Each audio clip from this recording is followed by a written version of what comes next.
The most requested comment in our channel, எப்படி bro நல்லா English பேசுறது? நல்லா இங்கிலீஷ் பேசுறதுக்கு நான் என்னெல்லாம் டிப்ஸ் ஃபாலோ பண்ணேன், நீங்கள் என்னெல்லாம் ஃபாலோ பண்ணலாம் அப்படின்றத இந்த வீடியோவில் பார்க்கலாம். ஃபர்ஸ்ட் திங்ஸ் ஃபர்ஸ்ட், இங்கிலீஷ் எப்படி நல்லா பேசுறதுன்னு உங்களுக்கு கேள்வி இருக்குது அப்படின்னா, நீங்கள் நிறைய தமிழ் மட்டுமே பேசுகிற சூழலிருந்து வரீங்கன்னு அர்த்தம். முதல்ல அது தப்பு இல்லை. ஒரு லாங்குவேஜ் நல்லா கற்றுக்கணுன்னா பேஸ் லாங்குவேஜ் ரொம்ப ஸ்ட்ராங்காக இருக்கணும். நீங்கள் இங்கிலீஷ் நல்லா கற்றுக்கணுன்னா தமிழ் ரொம்ப ஸ்ட்ராங்காக இருக்கணும். இந்த stronger your Tamil the easier it is to learn English. நம்ம ஒரு லாங்குவேஜே நல்லா தெரியாமல் இன்னொரு லாங்குவேஜ் கற்றுக்கிறது ரொம்ப கஷ்டம். நிறைய பேர் புது லாங்குவேஜ் கற்றுக்கிறதுக்கு கஷ்டப்படுறதுக்கு காரணம் அவங்க தாய்மொழியே சரியாக அவங்களுக்கு தெரியாது. நம்ம இங்கிலீஷ் பேசணும் அப்படின்றதுக்காக நம்ம பேஸ் லாங்குவேஜை விட்டு கொடுக்கணும்னு எந்த அவசியமும் இல்லை. நம்ம பேஸ் லாங்குவேஜ் ஸ்ட்ராங்காக இருந்தால் புது லாங்குவேஜ் ஈஸியாக கற்றுக்கலாம். இங்கிலீஷ் மட்டும் இல்லை, அதுக்கு மேலே என்ன லாங்குவேஜ் வேணால் கற்றுக்கலாம். ஏன்னா புது லாங்குவேஜ் கற்றுக்கிறதுக்கு ஒரு பேஸ் லாங்குவேஜ் ரொம்ப முக்கியம். இதில் முதல் புரிதல் என்ன வேணும் அப்படின்னா, நீங்கள் என்ன கஷ்டப்பட்டாலும் எவ்வளோ உழைப்பு போட்டாலும் உங்களால் ஒரு நேட்டிவ் இங்கிலீஷ் ஸ்பீக்கர் மாதிரி கடைசி வரைக்கும் பேச முடியாது. அந்த ஒரு உண்மையை முதல்ல தெரிஞ்சுக்கிட்டோம் அப்படின்னா நம்மளால் இங்கிலீஷ் கற்றுக்கிறது கொஞ்சம் ஈஸியாகிடும். ஏன்னா நீங்கள் இங்கிலீஷ்காரத மாதிரி இங்கிலீஷ் பேச போகிறதில்ல, உங்களை மாதிரி இங்கிலீஷ் பேச போகிறீங்க. ஒரு நேட்டிவ் இங்கிலீஷ் ஸ்பீக்கர் இங்கிலீஷில் யோசிச்சு இங்கிலீஷில் பேசுகிறாங்க. நம்ம தமிழில் யோசித்து நம்ம தலையிலேயே டிரான்ஸ்லேட் பண்ணி அப்புறம் இங்கிலீஷில் பேசுகிறோம். ஸோ ஒரு நேட்டிவ் இங்கிலீஷ் ஸ்பீக்கருக்கு இருக்கிற ஃப்ளூவன்சி கடைசி வரைக்கும் நமக்கு வரப்போகிறதில்லை. அதுக்கு என்ன அர்த்தம்னா, உங்களுக்கு ஒரு லாங்குவேஜ் மட்டும் இல்லை, 2 லாங்குவேஜ் தெரியுன்றது அர்த்தம். ஸோ இங்கிலீஷ் எப்படி நல்லா பேச கற்றுக்கிறது? முதல் டிப்பு, நிறைய இங்கிலீஷில் எழுதின புக்ஸ் படிக்கிறது. நமக்கு பேச்சு சரியாக வரணும்னா எழுத்தும் ரீடிங்கும் கரெக்டாக வரணும். ரீடிங் நிறைய பண்ணுறவங்களுக்கு ஒரு சூப்பர் பவர் வந்துடுது, ஒக்காபுலரின்ற சூப்பர் பவர். புது புது வார்த்தைகளை கற்றுக்கிறோம். அந்த வார்த்தைகளை எங்கே யூஸ் பண்ணணும், எப்படி சரியாக யூஸ் பண்ணணுன்றதும் கற்றுக்கிறோம். இது வேறு எந்த ஃபார்ம் ஆஃப் லேர்னிங்லையும் கற்றுக்க முடியாது, ரீடிங்கில் மட்டும் தான் கற்றுக்க முடியும். ஸோ நிறைய படிக்கிறவங்களால நிறைய பேச முடியும். நிறைய இங்கிலீஷ் படிச்சிங்கன்னா நிறைய இங்கிலீஷ் பேசிடலாம். நான் இங்கிலீஷ் கற்றுக்கிறதுக்கு ரொம்ப முக்கியமான இருந்த டிப்பு, 2வது டிப், நிறைய இங்கிலீஷ் படம் பார்க்குறது. நம்ம நிறைய இங்கிலீஷ் படம் பார்க்குறது மூலிமா ப்ரொனன்சியேஷன் நிறைய கற்றுக்க முடியும், ஆக்சென்ட் நிறைய கற்றுக்க முடியும். ஏன்னா நம்ம ஆக்சென்ட் வேறு மாதிரி இருக்கும், மற்ற நாடுகளில் ஆக்சென்ட் வேறு மாதிரி இருக்கும்.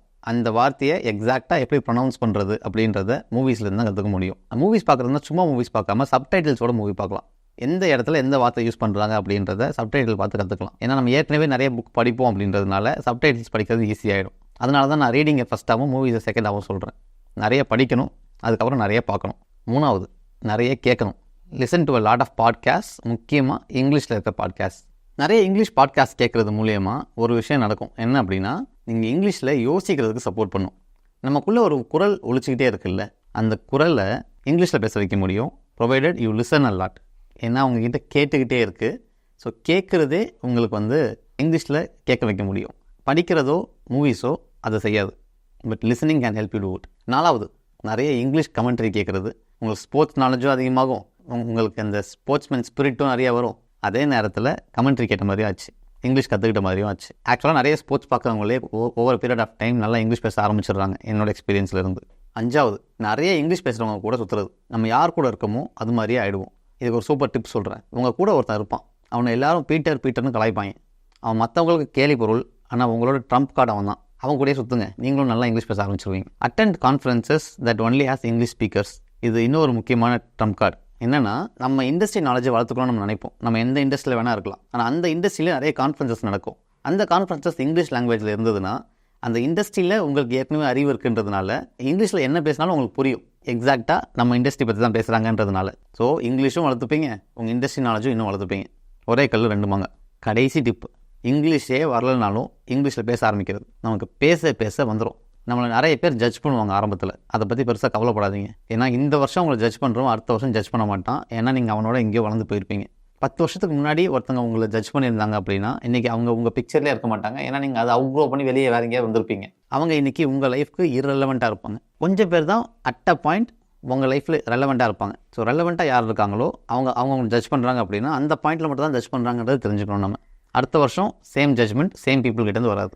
ஸோ யார் ஜட்ஜ் பண்ணால் என்ன, நம்ம பாட்டுக்கு பேசிகிட்டே இருப்போம். பேச பேச மெருகேறிக்கிட்டே போகும், ஒரு பாயிண்ட்டில் சூப்பராக பேச ஆரம்பிச்சிருவீங்க. ஸோ நான் வாழ்க்கையோட வளர்ச்சின்னு நினைக்கிறதே கெட்டிங் ஜட்ஜ்டு பை பெட்டர் பீப்புள்னு நினைக்கிறேன். இந்த வருஷம் நம்மளை ஜட்ஜ் பண்ண பீப்புளை விட அடுத்த வருஷம் நம்மளை ஜட்ஜ் பண்ணுற பீப்புள் பெட்டர் பீப்புளாக இருக்கணும்.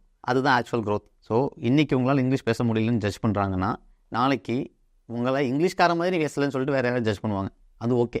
So you keep getting better and better. இப்போ உங்கள் மனசில் வர கேள்வி, இது மாதிரி பண்ணால் எத்தனை நாளில் நான் இங்கிலீஷ் பேசுவேன்றது. ஆக்சுவலாக எத்தனை நாளில் நீங்கள் இங்கிலீஷ் பேச போகிறீங்கன்றது இப்போ நான் சொன்னதெல்லாம் நீங்கள் எத்தனை தடவை பண்ணுறீங்கன்றதை பொறுத்து இருக்குது. நான் ஒரு கதை சொல்கிறேன். ஒரு கிராமத்துக்கிட்ட ஒரு பஸ் நிற்குது. அந்த பஸ்ஸில் இருந்து 2 பேர் இறங்கி போகிறாங்க. ஒரு வயசான நபர், ஒரு ஸ்கூல் பையன். அந்த ஸ்கூல் பையன் அந்த வயசானவர்கிட்ட கேட்குறான், அப்படியே நடந்து போனால் எவ்வளோ நேரத்தில் ஊர் வரும்னு கேட்குறான். அதுக்கு அந்த வயசானவர் வந்து நீங்கள் நடப்பா நான் சொல்கிறேன் அப்படின்னு சொல்கிறார். ஒரு 2 நிமிஷத்துக்கு அப்புறம் அந்த பையனை கூப்பிட்டு இப்படியே நடந்து போனால் 1/4 மணி நேரத்தில் நீ போயிடுவேன் அப்படின்னு சொல்கிறார். அது அந்த பையன் நீங்கள் அப்பவே சொல்லியிருக்கலாமே அதை அப்படின்னு கேட்குறான். அதுக்கு அந்த பெரியவர், நீ என்ன வேகத்தில் நடப்பேன்னு தெரிஞ்சாதானே நான் சொல்ல முடியும் அப்படின்னு கேட்டாராம். ஸோ நீங்கள் எத்தனை நாள் இங்கிலீஷ் பேச போகிறீங்கன்றது நீங்கள் என்ன வேகத்தில் எக்ஸிக்யூட் பண்ணுறீங்கன்றதை பொறுத்து. இப்போ உங்களுக்கு என்ன பண்ணணும்னு தெரியும். இதை நீங்கள் எவ்வளோ பண்ண போகிறீங்க, எவ்வளோ வேகமாக பண்ண போகிறீங்க அப்படின்றத பொறுத்து நீங்கள் எவ்வளோ நாளில் நீங்கள் நல்லா இங்கிலீஷ் பேசுவீங்கன்றது இருக்குது. இப்போ நீங்கள் நல்லா இங்கிலீஷ் பேசணும் அப்படின்னா இப்போ நான் சொன்ன எல்லா டிப்ஸையும் நிறைய செய்ய ஆரம்பிக்கணும். இதுக்காக டைம் எடுக்கணும், டெலிபரேட்டாக செய்ய ஆரம்பிக்கணும். ஏன்னா ஆரம்பத்திலேயே இங்கிலீஷ் நீங்கள் கற்றுருந்தீங்க, இங்கிலீஷ் பேசுகிற சூழல்லேருந்து வந்திருந்தீங்கன்னா இதெல்லாம் நேச்சுரலாக வந்திருக்கும். நமக்கு அது நேச்சுரலாக வரல. அப்போது நம்மளே தான் அதுக்கான சூழலை உருவாக்கிக்கணும். ஸோ இந்த சூழலை உருவாக்குறது தான் நம்ம இவ்வளோ நேரம் பேசிகிட்டு இருந்தோம். So if you change your environment, that environment will change you.